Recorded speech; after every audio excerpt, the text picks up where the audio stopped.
Good morning बच्चों। Lesson number 3 परागण निषेचन एवं भ्रूणीय विकास में हम स्वयं परागण और पर परागण की जो परिभाषा है वो पढ़ चुके हैं। इसके अलावा हमने उसके अनुकूलन भी पढ़ चुके हैं। आज हम पर परागण के प्रकार या विधियों की बात करेंगे। टॉपिक आज का है पर परागण की विधियां या प्रकार।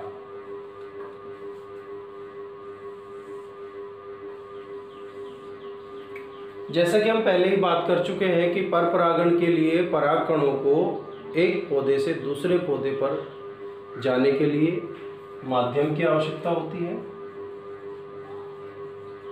इसलिए माध्यम के आधार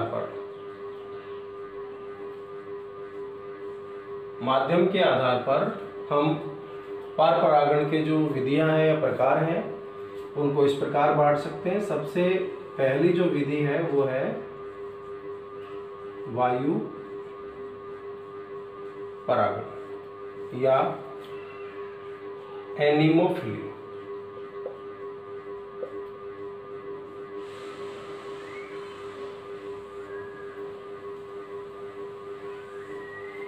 वायु परागण या एनिमोफिली, इसका मतलब ये हुआ कि इसमें माध्यम कौन है? वायु, यानी परागण होता है वायु द्वारा। परागण की क्रिया किसके द्वारा होती है? वायु द्वारा होती है। और ये जो परागण है ये जिन पुष्पों में पाया जाता है उनको बोलते हैं वायु परागित पुष्प। जिन पुष्पों में वायु द्वारा परागण होता है उन्हें वायु परागित पुष्प कहते हैं। एग्जाम में आपसे पूछा जा सकता है एनिमोफिली क्या होता है, तो वायु द्वारा होने वाले परागण को ही वायु परागण या एनिमोफिली बोलते हैं। और इसमें जो पुष्पों की विशेषताएं पूछ सकते हैं कि इनमें पुष्पों की क्या विशेषता होती है, तो उन विशेषताओं को हम यहाँ पर डिस्कस करेंगे। सबसे पहले तो इनमें वायु द्वारा हो रहा है परागण, तो इनका पुष्पों का कोई विशेष रंग का होना या सुगंधित होना कोई आवश्यक नहीं है, क्योंकि रंग और सुगंध ये जीवों को आकर्षित करती है। कीटों द्वारा होने वाले परागण में सुगंधित पुष्प भी आवश्यक हैं, मकरंद भी होना चाहिए क्योंकि मकरंद चूसने के लिए वो आएंगे, और उनका आकर्षक होना भी जरूरी है ताकि वो कीटों को आकर्षित कर ले। लेकिन यहाँ पर वायु द्वारा परागण हो रहा है। वायु एक अजैव कारक है, उसके लिए इन चीज़ों का कोई महत्व नहीं होता। इसलिए कह सकते हैं कि ये पुष्प रंगहीन, गंधहीन व मकरंदहीन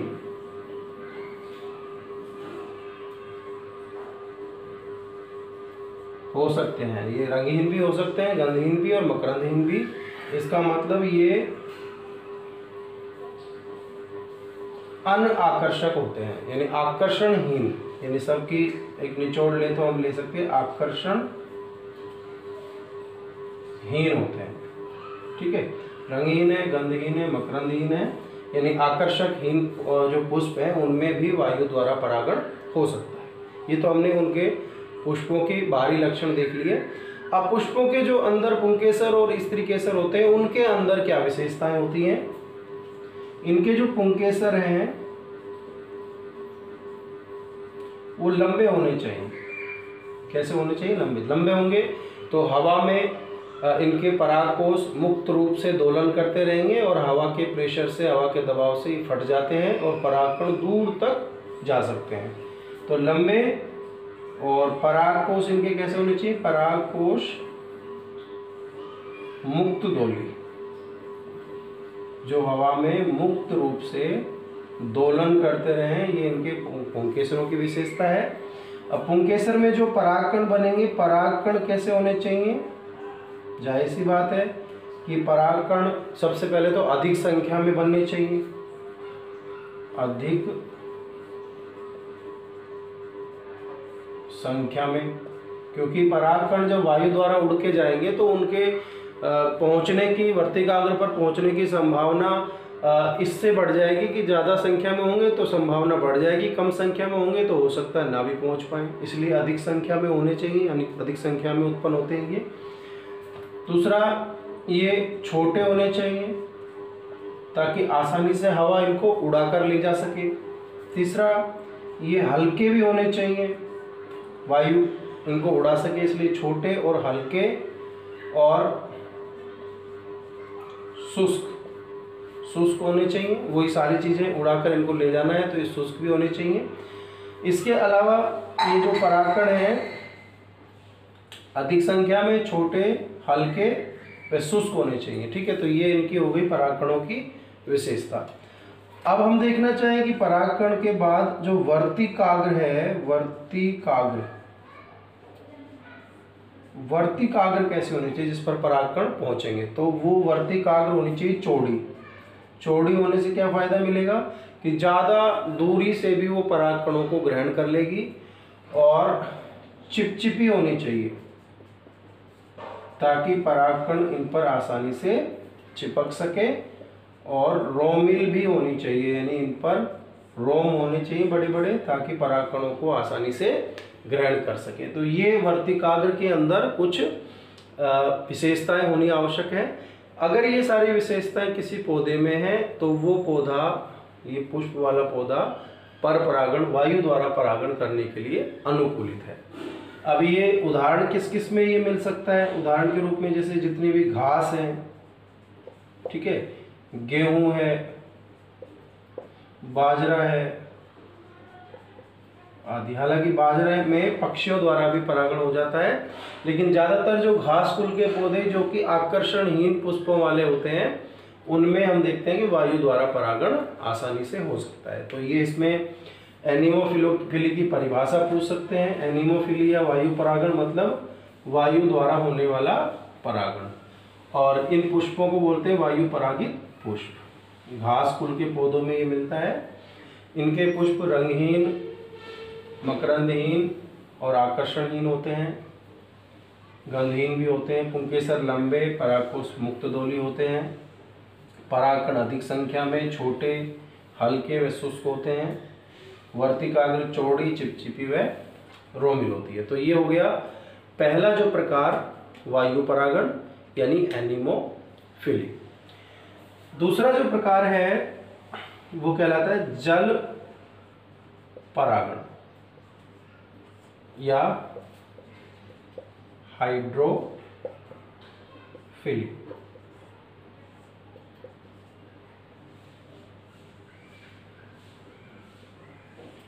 तो इसमें जो माध्यम है वो होता है जल, यानी जल द्वारा होने वाला परागण कहलाता है हाइड्रोफिली। और ये जिन पुष्पों में होता है उनको बोलते हैं जल परागित पुष्प।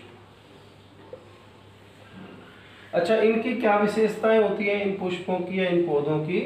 सबसे पहले तो ये भी जल द्वारा परागण हो रहा है, तो इनका भी कोई आवश्यक नहीं है कि ये रंग विशिष्ट रंगों के हो भी सकते हैं, नहीं भी हो सकते हैं।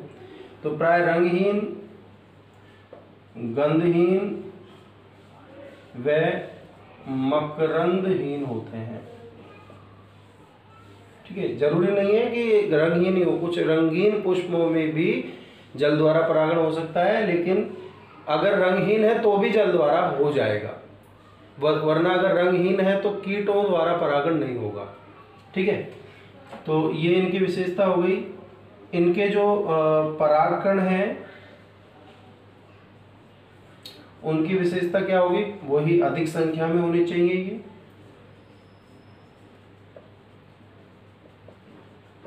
ताकि इनको जल जो है, जल की धारा इनको दूर तक बहाकर ले जाए और ये वांछित पुष्प के वर्तिकाग्र तक पहुंच जाए। छोटे होने चाहिए ताकि पानी में डूबे नहीं, और चिकने होने चाहिए, चिकने, मोमीय परत युक्त। क्या होता है, जो जल में परागण होता है उसमें परागकण या फिर पूरे पौधे के ऊपर एक मोम की पतली परत चढ़ी होती है ताकि वो पानी में गले नहीं। तो परागकणों को पानी में पड़ा रहना है, तो पानी में गले नहीं, इसलिए इनके ऊपर मोमीय आवरण होता है। मोमीय परत होती है जिसकी वजह से ये चिकने होते हैं। तो ये इन परागकणों की विशेषताएं होती हैं। वर्तिकाग्र जिस पर परागकणों को पहुंचना है उसके लिए पहली कंडीशन वो ये है कि ये चौड़ी होनी चाहिए, चौड़ी चिपचिपी, ताकि परागकण चिपक सके। वह रोम युक्त होनी चाहिए। अगर ये विशेषताएं पौधे में है, पुष्प में है, तो पुष्प में आसानी से जल द्वारा परागण हो सकता है। अब ये जो जल द्वारा परागण है इसमें भी हम क्या देखते हैं कि दो प्रकार का हो सकता है ये। एक तो अधोजल परागण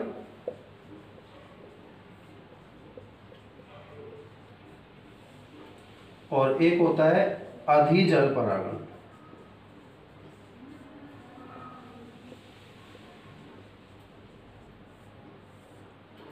अधो का मतलब होता है जल के अंदर।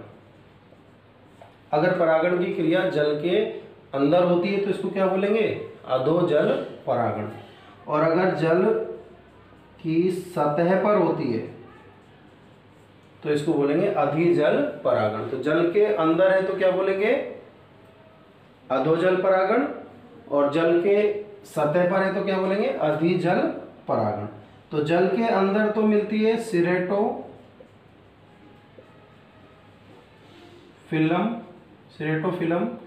जो एक पौधा होता है उसमें जल परागण की क्रिया जल के अंदर होती है। जबकि एक पौधा होता है वेलिसनेरिया,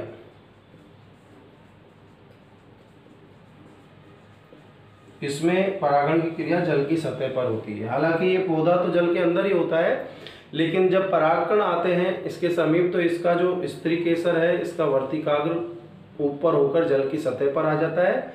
परागकण ग्रहण करने के बाद वापस से पुष्प नीचे चला जाता है, वेलिसनेरिया। तो वेलिसनेरिया में परागण की क्रिया जो होती है वो जल की सतह पर होती है, जबकि सिरेटोफिलम में जल के अंदर होती है। तो ये दो प्रकार का जल परागण हो जाता है, अधिजल परागण और अधोजल परागण।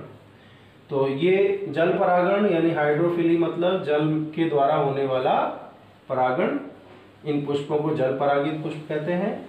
ये प्राय रंगहीन, गंधहीन और मकरंदहीन होते हैं। परागकण अधिक संख्या में बनते हैं, छोटे होते हैं, चिकने होते हैं, मोमीय परत युक्त होते हैं। वर्तिकाग्र इनकी चौड़ी, चिपचिपी व रोमिल होती है। तो यहाँ हमने देखा बच्चों कि परागण जो है, पर परागण, वो माध्यम के आधार पर इसके और भी प्रकार होते हैं, लेकिन दो प्रकार आज हमने पढ़े हैं। एक तो जल द्वारा परागण होता है तो उसको हम हाइड्रोफिली बोलते हैं, और वायु द्वारा परागण होता है तो उसको हम वायु द्वारा होने वाले परागण को एनिमोफिली बोलते हैं। तो इस तरह से और भी हम परागण के प्रकार पढ़ेंगे। आप बस अपना जो कर्म है यानी कि पढ़ना उसको पूरा करते रहिए, घरों में ही रहिए और सुरक्षित रहिए और पढ़ते भी रहिए।